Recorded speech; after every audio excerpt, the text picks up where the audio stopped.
Добрий день, з вами Ольга Атаман. Good afternoon, Olga Tamanova with you. Welcome in Ukr4 Media Center, 664th day since the full-fledged invasion of the Russian invaders. And today we're going to be discussing the current situation in the south of Ukraine. With us today, Colonel Natalia Humeniuk, head of the United Coordinating Press Center of Security and Defense Forces of the south of Ukraine. Ms. Natalia, hello, glory to Ukraine, glory to the heroes.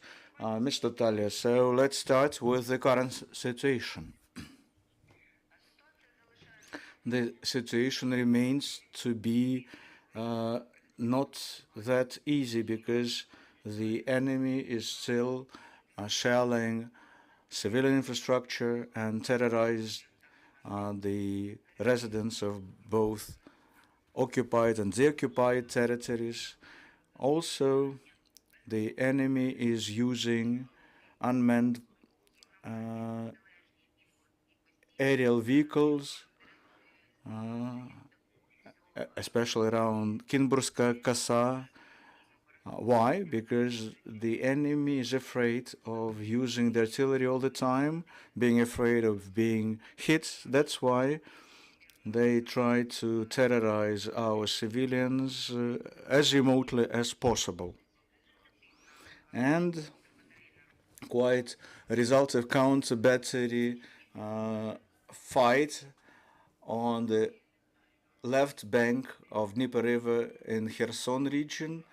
The enemy starts feeling the attrition of artillery systems. In the last 2 days, about 20 such systems destroyed, and also some of the heavy mortar pieces were destroyed. That's why,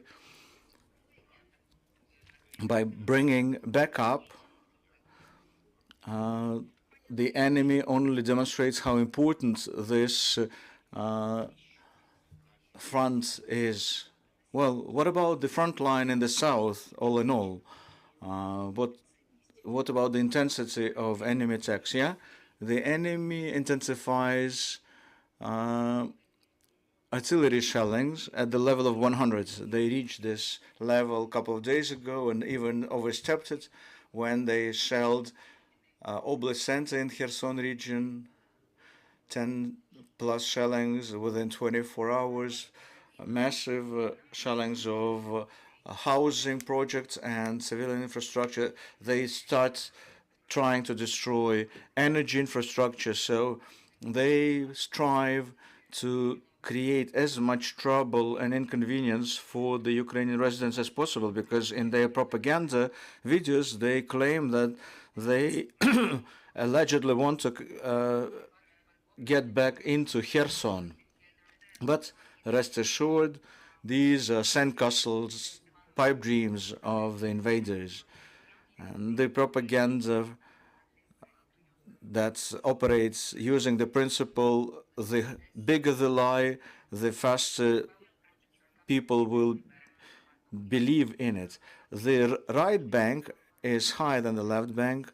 There is no logistics supply lines for the enemy. What they try to claim as maneuvering of their incursion paratroopers, well, it's only on their bank of the river, and the river of Dnieper has been closely covered by our troops. Well, as to Kherson region, we know that the invaders use aviation bombs there quite intensively. So what's happening now?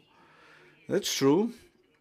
They're trying to impose as much damage and harm by frequently using those gliding aviation bombs, 250 TNT, all the way to 1,500 kilos of TNT payload. So that's their main way of pressuring us and destroying civilian infrastructure. Well, the weather is on our side. Weather conditions disallow the enemy to use tactical aviation for almost the whole week.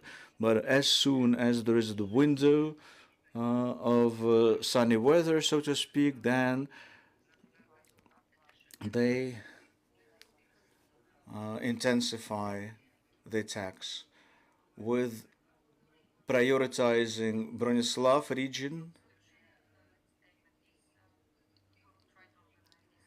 There are certain peculiarities of the bed of the Dnieper River, and of course trying to shell the positions of our troops. Well, Ms. Natalia, you say, and we all know, that enemy uses drones frequently.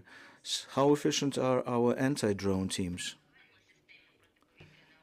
And the overall air defense system, that proved to become quite a powerful element because it allows to disperse the assets and means at various terrains, and when there are massive drone attacks, that's a substantial way to improve and strengthen the air defense systems. Those mobile teams that use firearms, machine guns in particular, shooting down drones, which could be illustrated with numerous evidence videos from the troops themselves, and final after-action reports. Quite recently, 42 drones were launched by the enemy, 41 of them destroyed, so as a huge percentage of those targets destroyed by mobile teams. Now, the situation in the Odessa region and what's happening in the Black Sea. In the Odessa region, the situation is not very calm and easy either, even though despite the fact that this is not a front lines but a rare region in the rear, but because of the ports infrastructure there, it's under constant cross hairs of enemy's fire, and enemy did perform lots of missile and drone attacks, so again demonstrating that the Odessa region is still among the priority targets for the enemy, and we need to keep improving the air defense capabilities there, an ongoing process.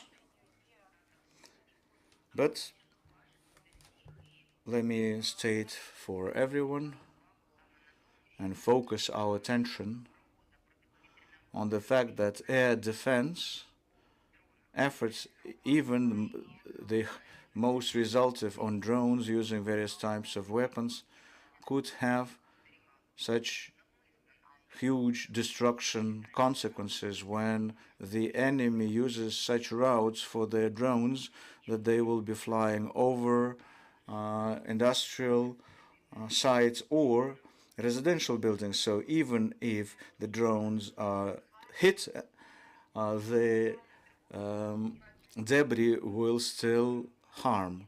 So use the principle of two rules, or at least under ground shelters. In the Black Sea, well, the nature is on our side again, because during a very long time it's a stormy weather in the sea, and so the enemy boats and ships of the enemy are not being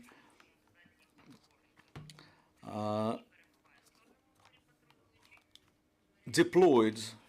Only two patrolling ships, but closer to Novorossiysk, and in Azov Sea, one ship that covers above water situation and keeps Kerch Straits in sight. But the fact that the Russian boat has not been on combat duty since November 28th quite eloquently states that the enemy wants to save missiles for a while, probably waiting for colder weather where the energy terror would be more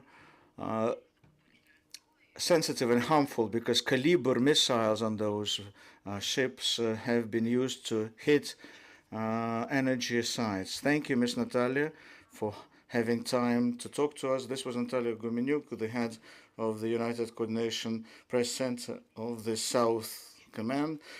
Thank you for being with us. We work together for the sake of our victory. Stand strong, and glory to Ukraine. Glory to the heroes.